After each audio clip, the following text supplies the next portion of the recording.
kind of the triplet effect. Good job, man.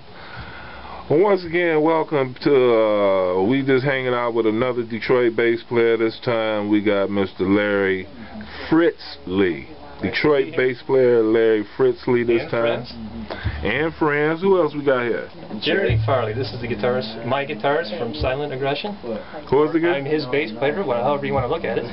Who was it again? This is the guitarist from Silent Aggression. This is your, that's the band you play with, yes. Silent Aggression, and this is your guitar player. Yes.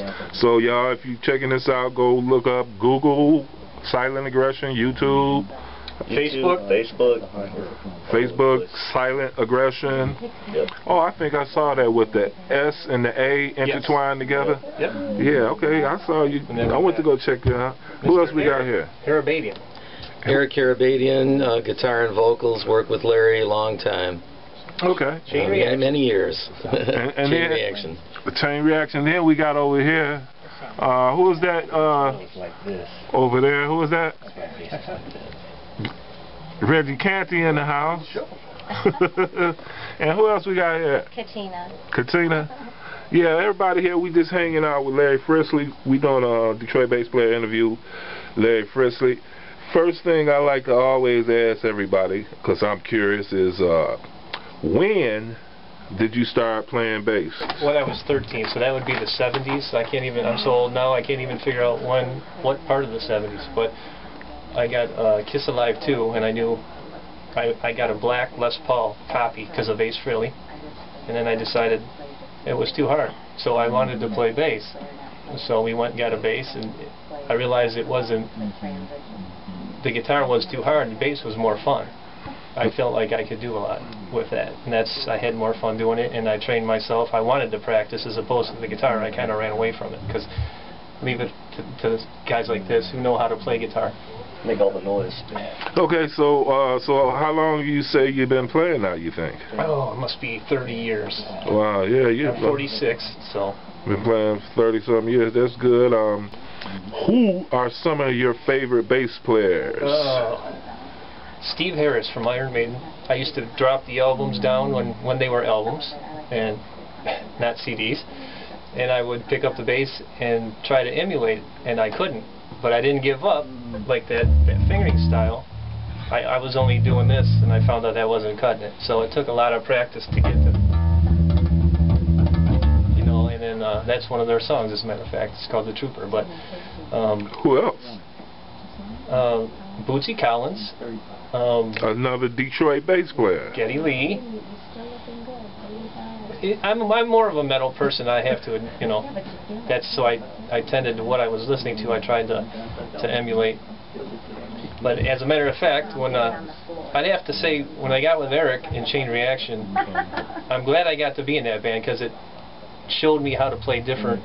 We were doing jazzy fusion music. We were doing funky kind of stuff. Yeah, I mean, they introduced me to funk, and you need to go through that kind of stuff in your life. So I'm glad he was a part of my life. Like I said, 20 years on and off, me and Eric have been playing together. So I wanted him to be a part of this because he's a part of me. I mean, it's all a part of my history. Okay, good. Any other bass players out there that I might be able to learn from and Google or something? Every metalhead likes Cliff Burton and Metallica, and credit him for, you know, playing. Okay, so you're a metalhead. So yeah, basically. So look, so you like listening to it, or do the bands that you play with now, Silent Aggression, do you guys play metal music as well? Yes, we play metal. It's funny because in the 90s, I would listen to AM Honey Radio, and I would sing that stuff to my wife, and we laugh about that right now because if people knew what I really listened to back then, they, you know. But I think we're all guilty of that. Yeah, we gotta love the Motown stuff. Yeah, I mean, you know, that's why, you know, thank God I met, you know, Mr. Kerry Lacey, because he invited me to do that. That picture is so important to me. You know, to be with these guys like Mr. Candy, and you know, I respect everybody that was there, because yeah, I'm really honored to be even on this interview, because I don't feel like I'm worthy. Hey, man, I am too. I said the same exact thing. I had the same exact sentiment. You're a good player, and everyone there, you know, just to be in a part of that is a big deal. Yeah. I mean, it's I blew it up 8 by 10. You know, it's I am not gonna lie, it's a big deal to me. So. Right, I'm quite. I had to teach 3 lessons that day. I'm quite jealous that once I saw the photographs start coming through from all these different Facebook people, I was like, man, I should have been there. I wish I was there. So I kind of missed it, but it again, I guess, huh? I'm kind of feeling the same way you do about being a part of that Detroit bass players community on Facebook, and is continuing to grow. That's why I'm trying to get all of these interviews with everybody. So another thing is, you play. I looked at went to your pages. You play Ibanez, huh? You like Ibanez? Any particular reason? This particular guitar, I kind of had a backhanded compliment one day. A kid said at one of our shows, he says, "You make that piece of crap sound good," and I think I know what he was saying, but it's not one of the guitars like everybody else has, like, you know. But you know what? I feel like this guitar is my sound. If you look at any picture, any video, it's always been with me. Right. I've been to Ohio and played on with a couple famous people with this guitar, so it's just a part of me. I don't, you know, I hope nothing happens to it. I know it's cheap, but Ibanez would be my choice. Right. Well, that's your tool, your voice is the Ibanez. So you like playing Ibanez, and I see you got this nice little cord. What's up with this cord you got? Right. This is VF cable. When I mentioned I went to Ohio and played at that Metal Fest, the owner of the company actually heard about me because there was a band called Benedictum that I'm really into, and they told him about me, and we got to be friends, and he gave me my first endorsement, which was about 2 years ago, or maybe a year ago. So you got an endorsement with, what's the name of it again? VF Cable. They're out of Seattle. Oh, that's nice, man. You got any extra cables? Hey, he's always looking for good, and like I said, you guys outplay me anytime, so I'm sure you could get an endorsement real easy. But I am also endorsed by GHS Strings, and that happened because once you have one endorsement, it's easier to get another one. So I was very lucky in that route. Okay, well, good. I do want to mention, though, this situation that I'm in. I just yeah. What exactly is this? Is this something about you playing with guys around the world? Yeah, and one girl. The singer's phenomenal. Her name is, God, I gotta say these right too. I mean, Steph is a guitarist from France. Okay. Sandra is an awesome singer from Norway. And Mr. Kassinen is a drummer from Finland, and of course I'm from Detroit, and you know, that's kind of their pictures. They're going to want me to put this on there. Okay, so let me ask you a question about this. If you guys are in different parts of the world, how in the heck are you guys playing together? Okay, we pick a song that we want to cover. Now it's been working so far that everybody learns the song to the CD. Then you isolate that track, and Jerry helped me with this. He actually taped my bass track in our studio, and I emailed it to Steph in France. The other, Sandra, emailed her vocal line to Steph in France, and then the drummer, of course, emailed the drum track. He puts it together, and then he sent me the audio track. But also, they got a bunch of videos they've already done with different songs, but this is the first time I've been included.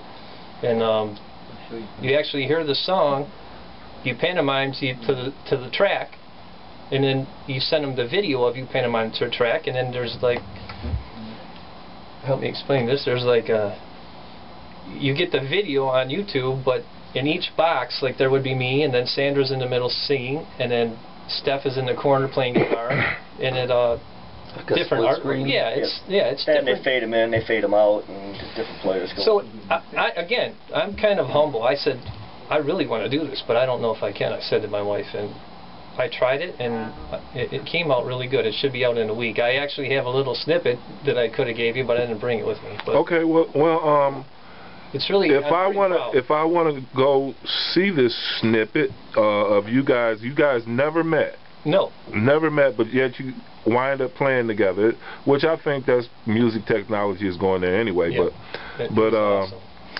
But how can I find it? Where can I find it? What's the name of the project? YouTube, Facebook, where? Well, that's the thing right now. I've got so many, I don't want to sound egotistical here, but I've met so many people doing this that I have different ways to. They never had their stuff played on the air that I know of. So I said, look, I can get the track played on the air if you want. And they said, okay. I had to make sure they wanted to do it, so they said, okay. And I had it played on the air in that day, and a lot of people said that they liked it. So where can we view it? View it, you would have to go on YouTube. It's under all of our YouTube pages. What's your YouTube page? We'll start there. Mr. Last Laugh 69. Mr. Last Laugh 69. Yep. Okay. Well, I found out when you started playing and all of that kind of good stuff back in the 70s. Well, what have you been doing since then and up to now? What kind of, you got any recordings? Any recordings? Any sideman's jobs? Any what you call them, record deals? Signed to any labels? Well, actually, I was signed to Atlantic back in the 90s. So just give me a history of up until now. Okay, signed in the 90s. It was kind of almost like a boy band situation. And what I mean by that, it wasn't a boy band, but everybody answered ads and was put together in this band. Music was already written, so we were supposed to go over and do the second rock and reel. Got my passport, told to quit my job, everything. So I did that, and then the band fell apart. Egos became happens all the time. Prominent. So I had to go, get my job back. I almost quit playing at that time, but I didn't. I kept going. That's about the time I met Eric, I think. That's how long we've been on and off. And again, I was a metalhead. Yeah, 90. I think it was like 92, early 92. Yeah. And again, I was introduced to different types of music, which I think helped shape who I am now. If I didn't go through that, I might have been, if I was in metal bands all my life, I would have been a metalhead. Right, okay. So that Chain Reaction, we put out some CDs. He's got quite a few CDs out. So if I want to go check out your CDs, maybe even purchase a CD or a song, where can I go get that? Right now, I think Silent Aggression has been probably the most popular, not popular, what am I trying to, the most, where we had distribution. You can go on, there's a site called The End Records. It's a distribution company. You can actually buy the CD. We're on iTunes. CD Baby. CD Baby. I even seen it on Amazon, believe it or not. So I don't even know how it's getting out to where it's getting at, but I mean, people. Well, I hope the money's coming to you guys. They can't sell the records. They sell actually, I'm still waiting on the money so we could, because at the time we had a little disbandment for a minute, and I don't know where the money's. You get $5. It's nothing really big, but we wanted it more. I was thinking more. Let's get the name out there. Let's get it on the record label, distribution. That way, we'll see where it's going. It turned out a lot of people in Europe were buying it. Yeah, so that made me feel good. That's what I wanted to do. There's no telling what could happen if the European market gets your CD. Right. I mean, it could. Whatever fame is anymore, I don't even know, but now that we got our foot in the door, the new material is so much better and more put together, so much better. That I mean, I just can't wait to get that out and see what the reaction is on that. Well, I talked to Kerry a couple of times, and I told him, have you ever felt like just giving up and stopping? He goes, you know what, I've been through that 3 or 4 times, and I guess so have I. These guys, I was thinking about just stopping, but we got together and they said, let's record the new album. We recorded 1 album already, which you could get where I told everyone they can go check it out. CD Baby, iTunes, and the straight from the distributor, right? Right.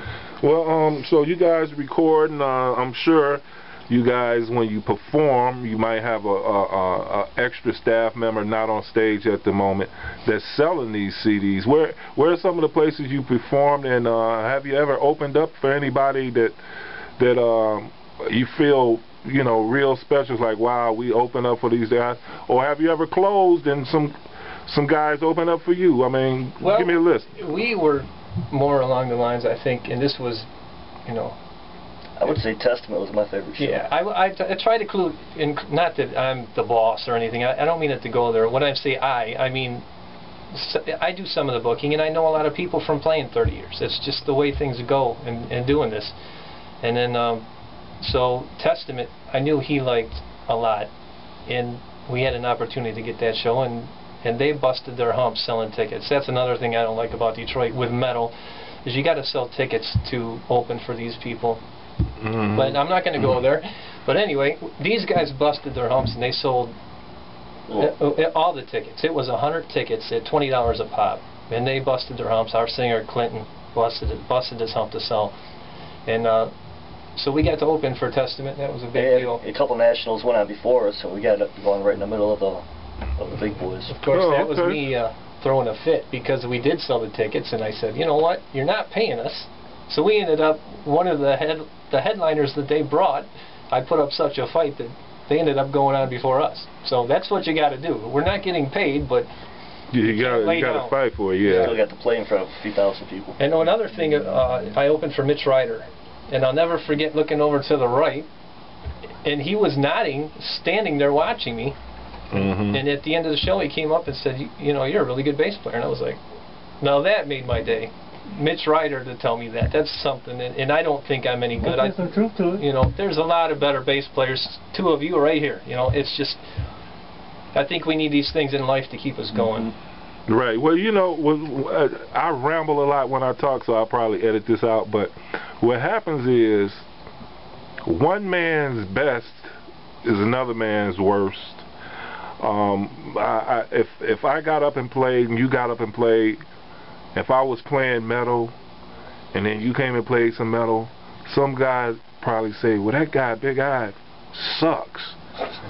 But Larry was killer. You know what I'm saying? So you can't say better.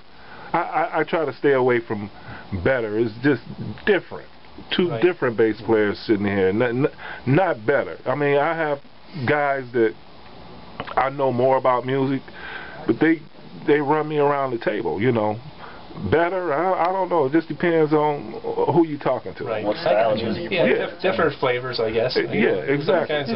Just to take a guide on this.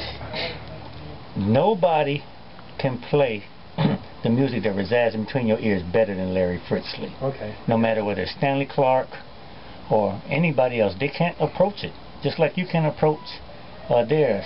And it took me a long time, I said it in my interview, it took me a long time after listening to those guys to be comfortable with my own idea.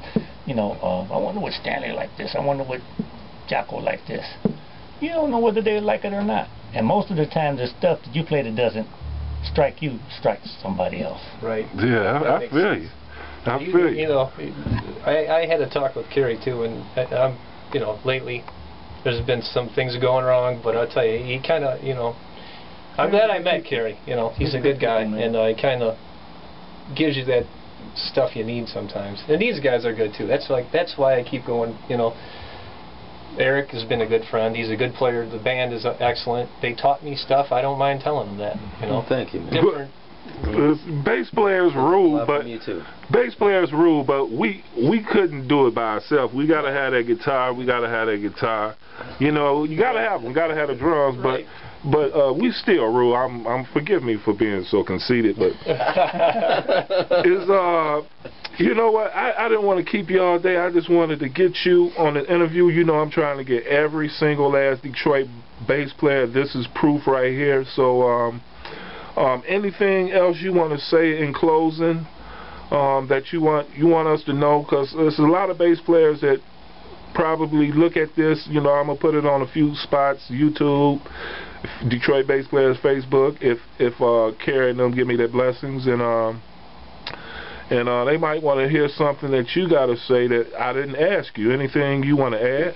We are at Mike Carey Music. It's in Wyandotte, Michigan. And those times that I was thinking about selling my stuff, Mike would take it in, but he said you'll be back, and so he supplied me with more. So anyone who needs anything in you got the phone number right there, right next to music.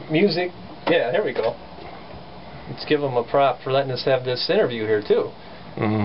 So yeah, Mike Carey Music, and he's a great guy. He'll make all kinds of deals with you, and he's been good to me, and he's been, matter of fact, to our whole band. Dude, we got a CD coming out as soon as it's recorded. Yeah, so probably July. Should be out by July, hopefully. If Silent Aggression, Measure of Misery, name of the CD.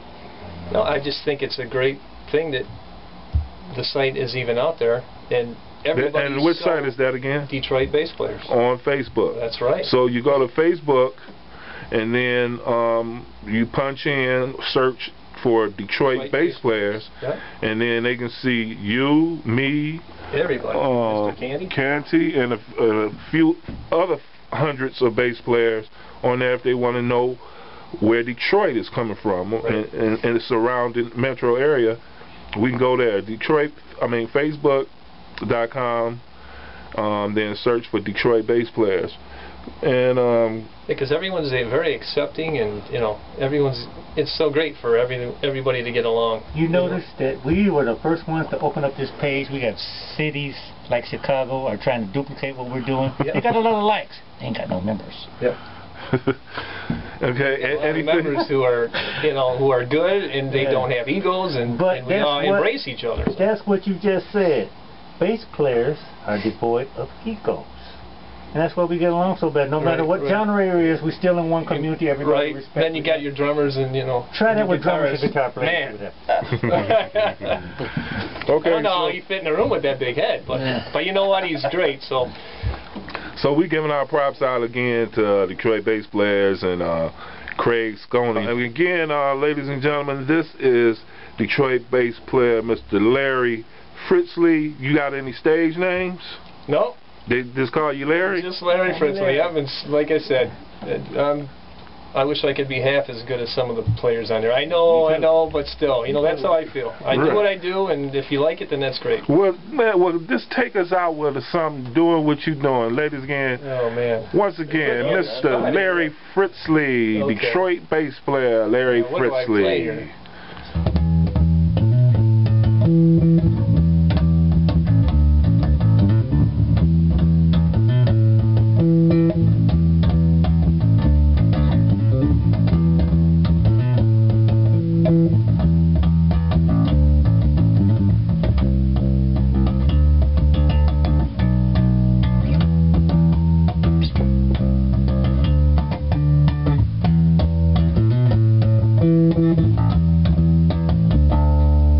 That's all you get. You got to come to a show. All right now.